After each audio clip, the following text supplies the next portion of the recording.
So, I have been looking on YouTube, and when you look up how to make a cutting board, the top few results are like end grain cutting boards. So they're like super fancy cutting boards that take a lot of skill and tools to make, and I wanted to show you how to make one super simple. All you'll need to have is a handsaw. You could have a power saw if you would like.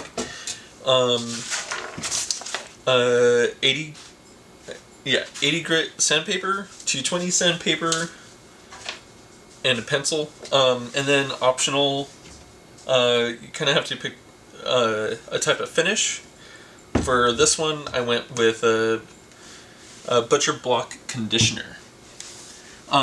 One thing that is also optional is a square, but I'll show you a technique that you won't need one of these. Alright, so the first thing that you want to do is get your board. I bought this at just a big box store, hardware store, and you get one sheet of your sandpaper, put it up against the edge of your board, and mark a line. And that's pretty much square because this is both ends are parallel. Then you take your handsaw and you cut that. And I'm going to very carefully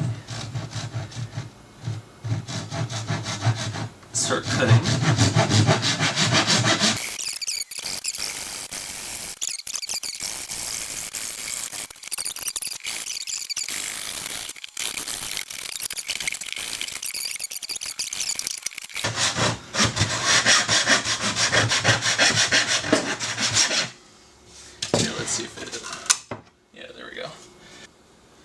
Okay, so now, once you have your board cut, what you'll want to do is sand the end grain with your 80 grit sandpaper.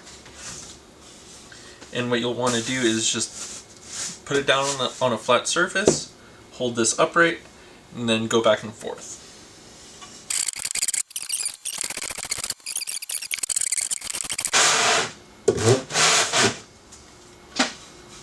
I think it could go a little bit more. And I'm going to angle it now, just so that this edge rounds over a little bit. And from the saw from the store, it had gotten some burrs, and it kind of looks a little messy.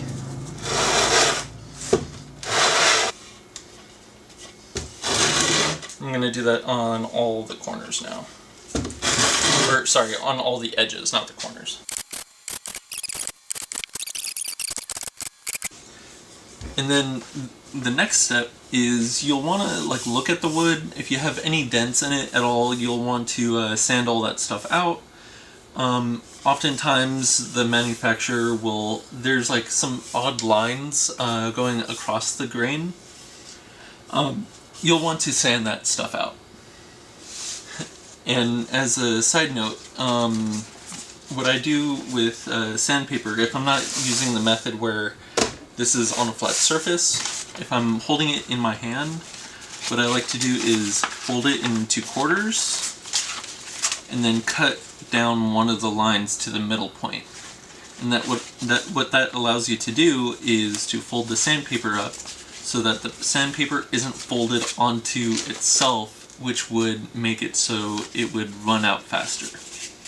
And this just makes it so you could hold it in your hand and sand easier.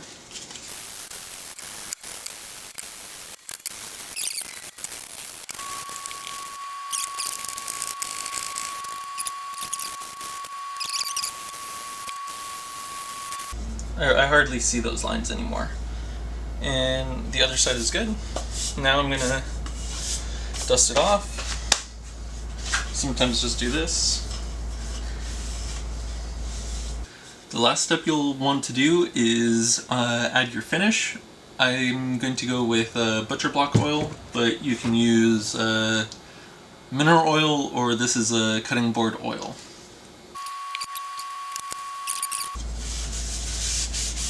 Make sure you get the end grain. And that's it. You have the simplest cutting board. If you want to keep it so that it lasts longer and like nicer, what you should do is have one side for actually cutting stuff on, and then if you want to serve, like use this to serve stuff on, like cheese or crackers or whatever, use the other side. So have one dedicated side for cutting, the other side for serving, and it'll just help it last longer too. And I would also recommend re-oiling it maybe like once a month if you're using it often.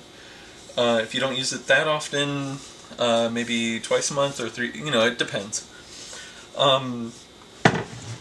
Also, I wanted to mention, I'm saving all the extra wood because I'm going to be going over how to make a little bit more advanced cutting board. Something like this. Ooh. So this uses two different woods. It has like a little notch for easier to lift off of the counter. It has my brand on it. It's a really nice cutting board. But that'll be in the next video.